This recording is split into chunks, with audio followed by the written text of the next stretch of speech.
धुआं खाता है आलोक जी के साथ की हूँ, कैसन करामात की हूँ नाय। हो धोखा खाता है आलोक जी के साथ की हूँ, कैसन करामात की हूँ नाय। करामात की हूँ नाय, करामात की हूँ नाय। हो धोखा खाता है आलोक जी के साथ की हूँ, कैसन करामात की हूँ नाय। करामात की हूँ नाय, करामात की हूँ नाय। कि धोखा खाता है आलोक जी के साथ की हूँ, कैसन करामात की हूँ नाय। कई के यातनी पढ़ाई खूब नाम कमायो, हो कई के यातनी पढ़ाई खूब नाम कमायो। फिर काहे कलंक अपने माथ धरियो, ऐसन करामात करियो नाय। हो फिर काहे कलंक अपने माथ धरियो, ऐसन करामात करियो नाय। हे ज्योति धोखा आलोक जी के साथ करियो, ऐसन करामात करियो नाय। हे ज्योति धोखा आलोक जी के साथ करियो, ऐसन करामात करियो नाय। बीबीली हले सब बलाई, कहीं अब न हम पढ़ाऊब। हो बीबीले हले सब बुलाई, कहीं अब न हम पढ़ाऊब। बदनाम ज्योति सारी नारी जाति की हूँ, कैसन करामात की हूँ नाय। बदनाम ज्योति सारी नारी जाति की हूँ, ऐसन करामात की हूँ नाय।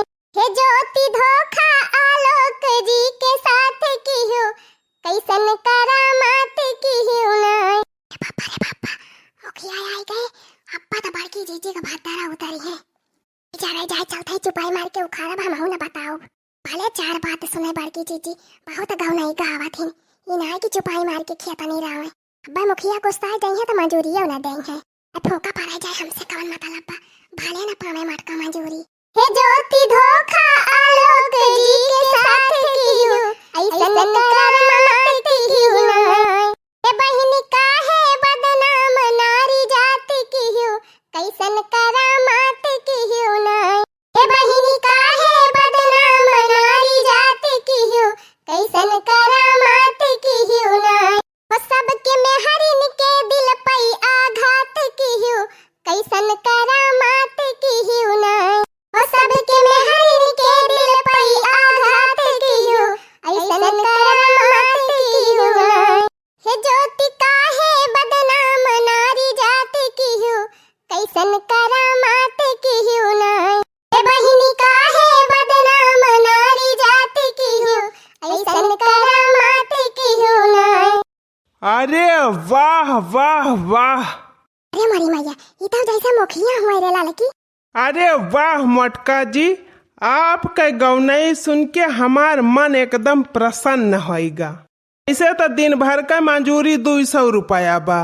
मुला आज हम तोहरे तीनों जनी का 500 रुपया दियब। काहे से तोहरे तीनों जनी इतनी नीक गौनई आज गाए हयू, एकदम तबीयत हरी होई गए। अरे मरी मैया रे, ये तो उल्टा होएगा बा। सोचे रहन बड़की चीची की मंजूरी कटी जाए, तवन होत देखा तीनों जनी डबल पाई गई। तब तेरी चटकी लिए सत्यानाश हुए। हजारा जाए हम वकात कड़ी गए हुए तो हम हो पाई जाए।